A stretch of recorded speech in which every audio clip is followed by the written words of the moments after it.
Welcome to this GoBright Administrator video covering the use of bulk updating.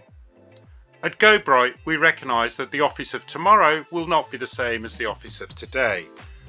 There'll be upgrades to equipment, new equipment added, some taken away, desk variations, location changes.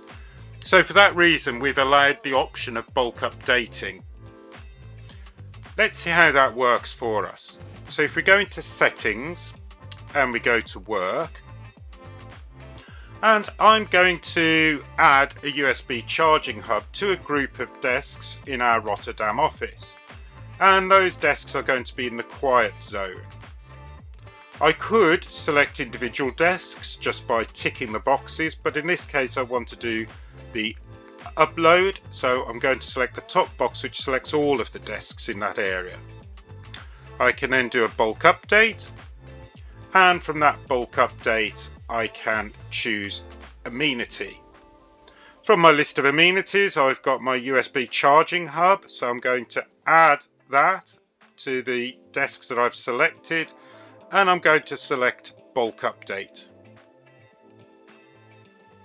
So that will now put the bulk update into progress, and I'm just going to refresh my page. So now we can see all of those charging points are added to the desks.